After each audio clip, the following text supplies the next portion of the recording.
So the news just broke today that Matt DiBenedetto will not be returning to Viking Motorsports in the NASCAR Xfinity Series next season.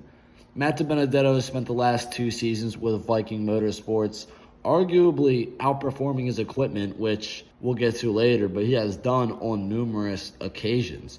Matt DiBenedetto single-handedly built that team up. And yes, while they weren't contenders, it wasn't the last place car. Matt DiBenedetto would be running top 15 in a car that should be around 25th almost every single week.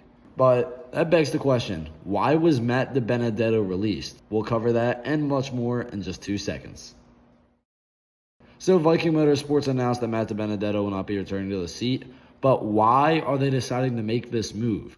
First of all, they announced that Connor Mosack will drive the car the remainder of the season. He's currently driving full-time in the NASCAR Truck Series, and he's known more as a road course specialist than anything. He has made a few Xfinity Series starts, and he has performed somewhat solid at the road courses. But before we get more on Connor Mosack, let's talk about why Matt was released. And the main thing that this release has to do with is money. Matt DiBenedetto does not bring sponsorship. That Viking Motorsports number 99 car went unsponsored for most of the season. Week after week, you just saw the gray Viking logo on the car.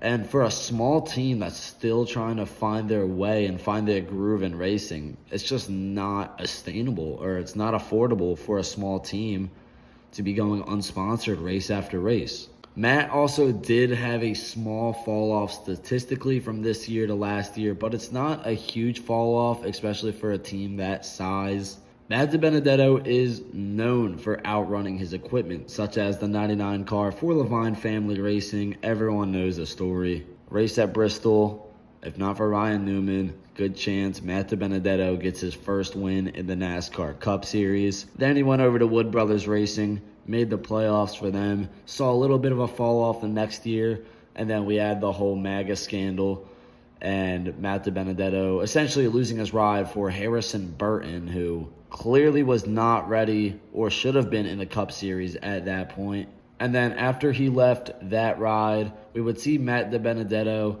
go down to the NASCAR Craftsman Truck Series. And once again, he would join a small and underfunded team. And what would he do? He would take them to the playoffs his first year. Again, just like the 21 car, though, second year we saw a bit of a fall off. Matt did not make the playoffs. Average finish was a little bit lower in the standings. But he did get his first ever win in a national series at Talladega in the fall. But then at the end of the season, like Matt DiBenedetto has done time after time after time, he announced his release from the team and he joined Viking Motorsports in the NASCAR Xfinity Series. That brings us right here. So Matt DiBenedetto has always been a journeyman, and he's always been known to leave a team for a better opportunity. Now, does he get that opportunity? More times than not, yes, but as of lately, not really. Every single ride Matt has got lately has been downgraded, and Matt DiBenedetto has proved that he can compete given the top ride, but we've never really seen him in a situation where he has a car to win every single week. So the decision to release Matt DiBenedetto is a confusing one on paper, but if you look at the logistics with money and a small team who needs sponsorship that Connor Mosack does bring and Matt does not, then it makes sense for a team like that to release him because they need to stay afloat. They need money. They're not bringing in the money like a Junior Motorsports or a Joe Gibbs Racing. So I love Matt DiBenedetto and want to see him in top equipment again, but who knows what could be next on the horizon for Matt DiBenedetto.